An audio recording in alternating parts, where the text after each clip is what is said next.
Welcome on are के maths classes. प्रश्नावली 1 के हम इससे पहले 2 पार्ट कर चुके हैं, part first, part second. Part first में हमने पढ़ा सबसे पहले एकाधिकेन क्या होता है, उसके बाद दूसरा पढ़ा एकाधिकेन पूर्वेण, सेकंड इसमें न्यूनेन और न्यूनेन पूर्वेण, फिर था थर्ड पे परमित्र अंक, चौथे पे आधार और उपाधार, पांचवा था विचलन, छठा एकाधिकेन पूर्वेण द्वारा योग ज्ञात करना, सातवां पॉइंट था इसमें लास्ट एकाधिकेन पूर्वेण द्वारा व्यवकलन यानी घटाना। पार्ट सेकंड किया हमने जिसमें था गुणन संक्रिया। गुणन संक्रिया हमने कुल 3 सूत्रों द्वारा की। पहला सूत्र था सूत्र ऊर्ध्व त्रिभ्याम, सेकंड था सूत्र एकाधिकेन पूर्वेण, थर्ड सूत्र निखिलम। पहले के 2 पार्ट में ये सब टॉपिक कंप्लीट करने के बाद आज हम पार्ट थर्ड करेंगे, वर्ग करना या वर्ग ज्ञात करना और घनफल ज्ञात करना। इन दोनों वीडियो की प्लेलिस्ट आपको मिल जाएगी। आपके वीडियो जहां पर आपका वीडियो चल रहा है इस पर इस तरफ आई बटन दिया हुआ है, आई बटन पर आपको लिंक मिल जाएगा, क्लिक करके आप दोनों वीडियो को देख सकते हैं। जब तक ये वीडियो नहीं देखे जाएंगे तब तक पार्ट थर्ड समझ में नहीं आएगा। इसमें हम सबसे पहले वर्ग ज्ञात करेंगे, वर्ग ज्ञात करना, वर्ग ज्ञात करना। विधि का नाम है सूत्र निखिलम आधार उपाधार विधि।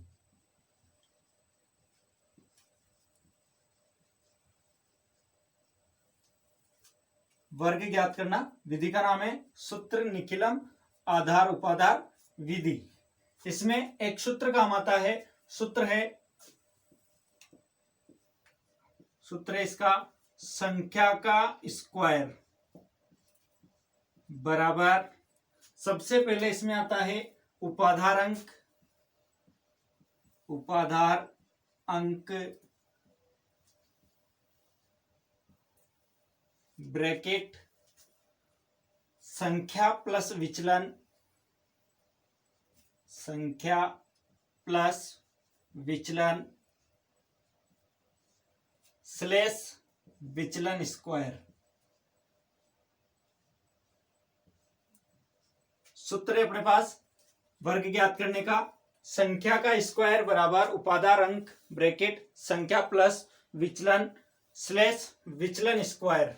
संख्या स्क्वायर, जैसे मान लीजिए आपको कोई संख्या दे दी, जैसे कोई संख्या है 13, हमें इसका वर्ग ज्ञात करना है, मतलब संख्या का स्क्वायर यानी 13 का स्क्वायर, फिर आएगा इसके बाद में बराबर उपाधार अंक संख्या प्लस विचलन स्लेश विचलन स्क्वायर। जैसे कि हमने सूत्र निखिलम द्वारा गुणा किए थे, सेम वही कंडीशन है, केवल इसमें उसमें अलग अलग संख्याएं आती थी, जैसे 12 गुणा 15 आ गया, 13 गुणा 17 आ गया, इस प्रकार की संख्याएं आती थी। यहाँ पर दोनों संख्याएं समान होती है, यानी 13 गुणा 13 होगा या 12 गुणा 12 होगा। सूत्र वही है, केवल एक साथ लिखने के कारण उसमें हम सूत्र नहीं लगाते, डायरेक्ट उसको हल करते हैं संख्या और विचलन लिखकर, इस प्रकार संख्या और विचलन लिखकर हल करते हैं, इसमें सूत्र लगा देते हैं, यही अंतर है और ना कोई अंतर नहीं है, दोनों समान है।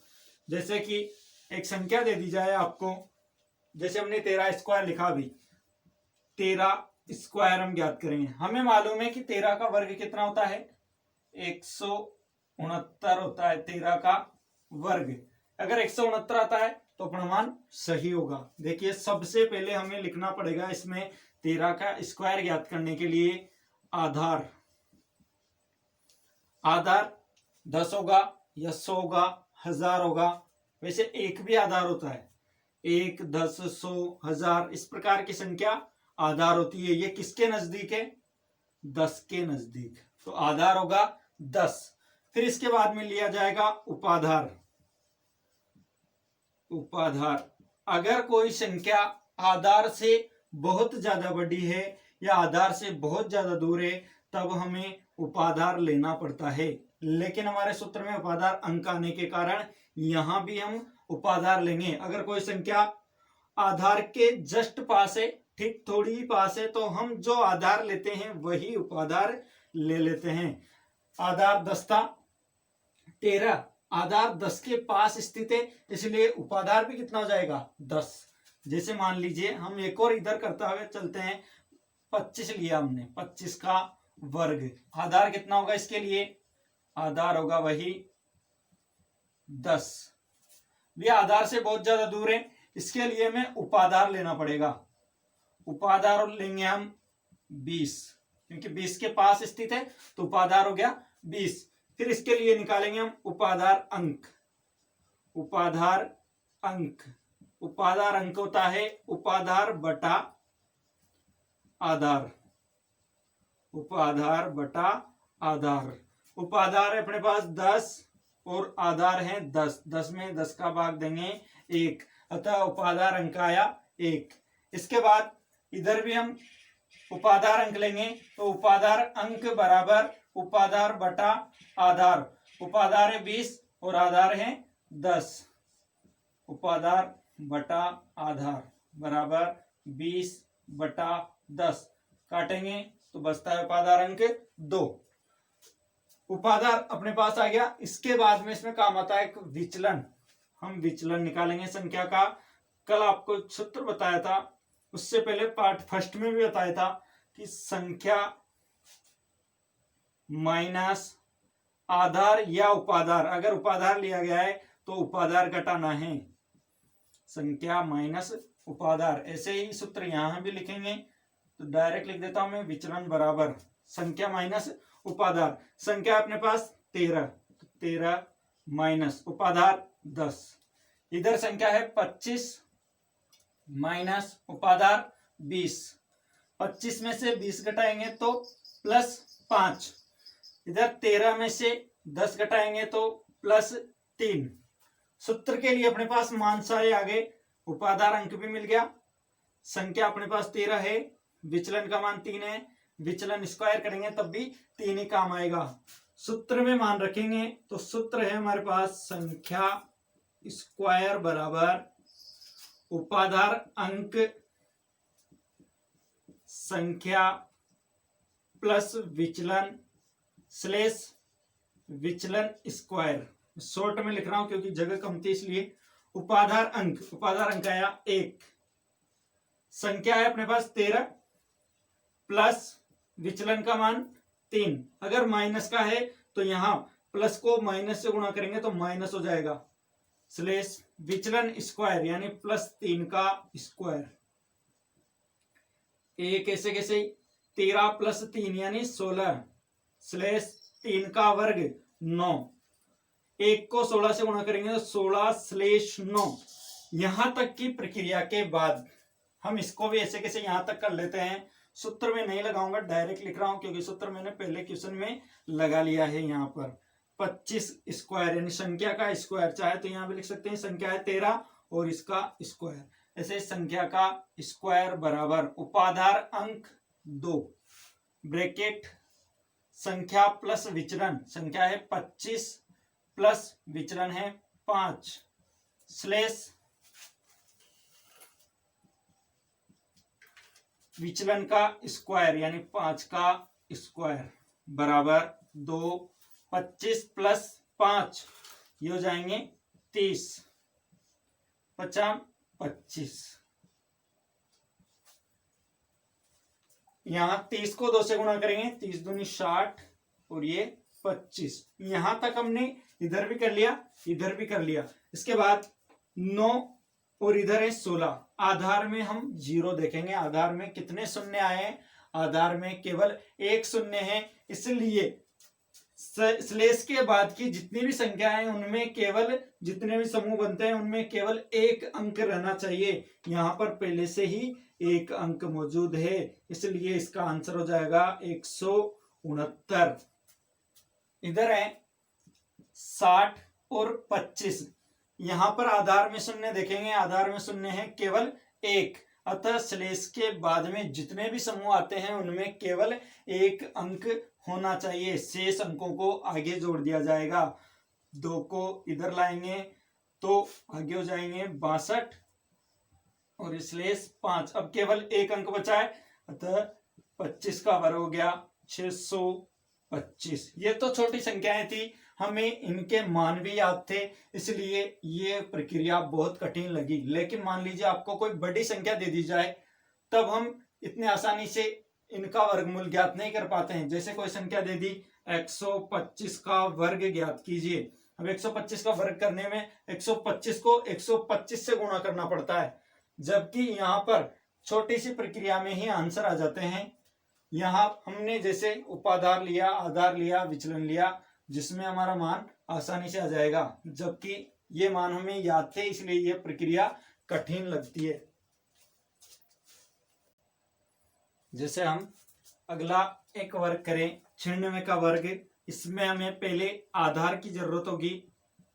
आधार देखिए किसके नजदीक है, 10, 1000 या 100, इस प्रकार की संख्याओं में ये 100 के नजदीक है, अतः आधार होगा इसके लिए 100। अगर हम इसका उपाधार लेते हैं तो उपाधार बराबर, ये 100 के नजदीक है, ज्यादा दूर नहीं है, इसलिए इसका उपाधार भी 100 ही होगा। अगर मान लीजिए ये 110 से ज्यादा होती या 90 से कम होती तो इसके लिए हमें उपाधार लेना पड़ता, लेकिन यह केवल 96 है, 100 के जस्ट पास है, इसलिए आधार और उपाधार बराबर होंगे। जब आधार और उपाधार बराबर होते हैं तब उपाधार अंक 1 होता है, क्योंकि उपाधार में आधार का भाग लगाया जाता है तो 1 ही आता है। इसके बाद हमें विचलन की आवश्यकता होगी। विचलन बराबर होता है संख्या माइनस उपाधार। संख्या है 96, उपाधार होगा अपने पास 100, घटाएंगे तो विचलन आता है -4। सूत्र लिखें तो सूत्र है संख्या स्क्वायर बराबर उपाधार अंक ब्रैकेट संख्या प्लस विचलन, विचलन का स्क्वायर। संख्या स्क्वायर यानी 96 का स्क्वायर, उपाधार अंक 1, संख्या 96 प्लस विचलन यानी प्लस -4 आएगा, प्लस को माइनस से गुणा करेंगे तो -4 स्लेश विचलन स्क्वायर यानी -4 का स्क्वायर। एक ऐसे कैसे ही 96 में से 4 गए तो 92, -4 का वर्ग यानी -4 का वर्ग मतलब -4 गुणा -4, माइनस को माइनस से गुणा करेंगे तो प्लस 4 चौको 16 यानी 16।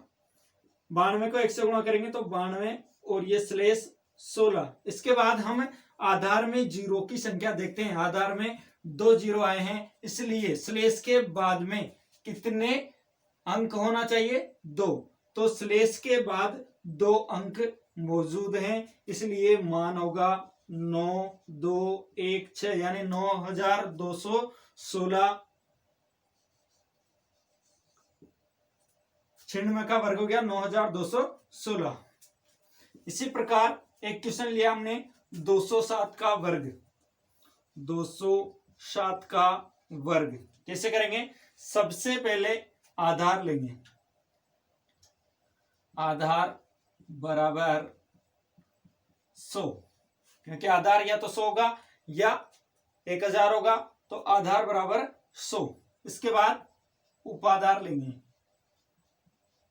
उपाधार बराबर 100 से ये बहुत दूर है, 100 से ज्यादा है, अतः उपाधार हो जाएगा 200। अब निकालेंगे हम उपाधार अंक। उपाधार अंक बराबर उपाधार बटा आधार। 200 में 100 का भाग लगाएंगे, उपाधार अंक आता है 2।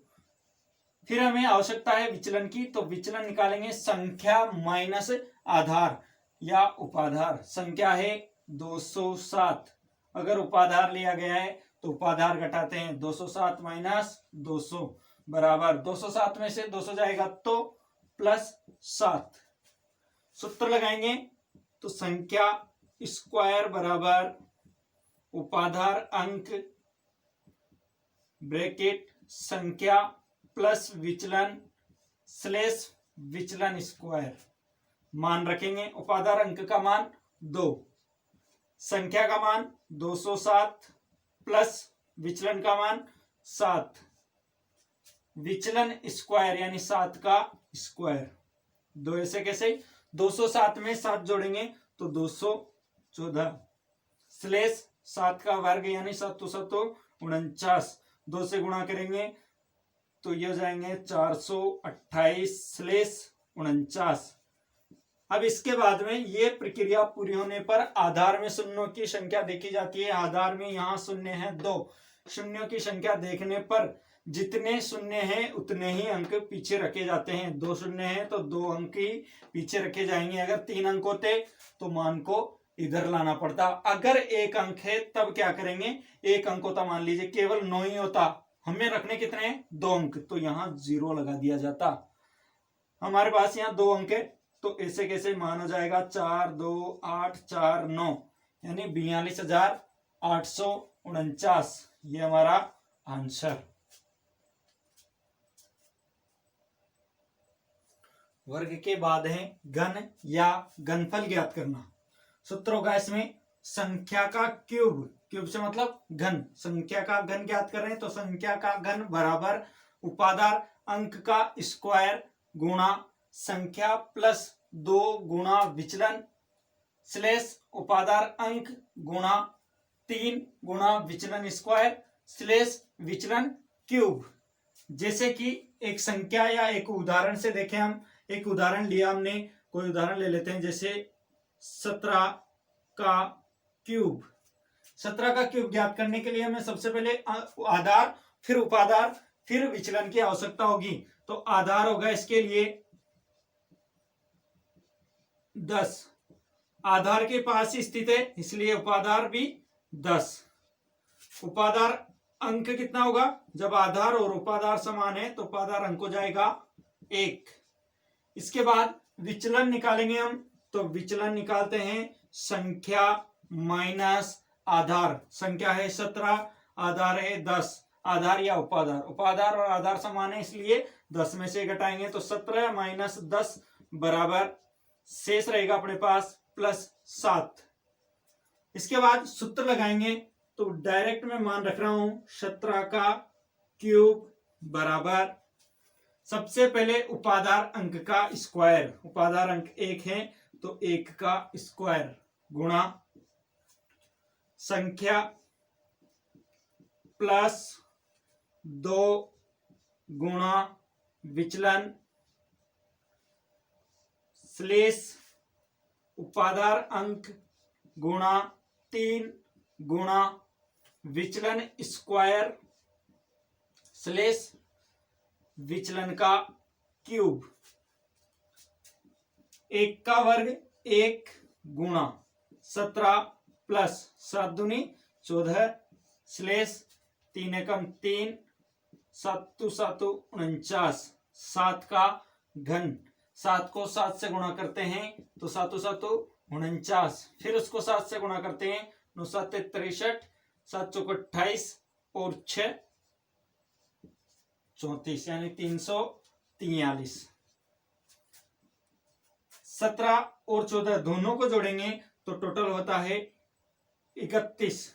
31 को 1 से गुणा करेंगे तो वापस आएगा 31। 3 को 49 से गुणा करेंगे तो 9 3 27, 3 चौको 12 और 2 14 यानी 147 और पीछे हैं 343। अपने पास आया 31, 147 और 343। इसके बाद हम जब संख्याएं लिखते हैं तो आधार में शून्यों की संख्या देखी जाती है। आधार में शून्यों की संख्या है केवल 1, अतः इनके यहां से स्लेश के बाद प्रत्येक खंड में या समूह में 1 1 अंक रहना चाहिए। शेष अंकों को आगे जोड़ते जाएंगे। पहला हमने ऐसे कैसे लिखा, दूसरा यहां पर केवल 3 शेष रहेगा 34 को हम आगे जोड़ेंगे तो 147 में अगर 34 को जोड़ें तो ये होता है 7 और 4 11, 4 4 8 और 181। 343 में 34 इधर आ गया, शेष रहा 3। यहां से 18 को इधर भेजा जाएगा। 31 में 18 जोड़ेंगे हम, 8 1 9, 3 और 1 4, यानी 49 1 3, ये आता है 4913। किसका? 17 का घन 4913, जो कि अपना आंसर है। जैसे 203 का घन करें हम, तो 203 का घन ज्ञात करने के लिए सबसे पहले हमें आधार की आवश्यकता होगी। 203 के लिए आधार होगा 100। उपाधार लेंगे तो उपाधार में ये 100 से बहुत अधिक है, लेकिन 200 के पास है तो उपाधार हो जाएगा 200।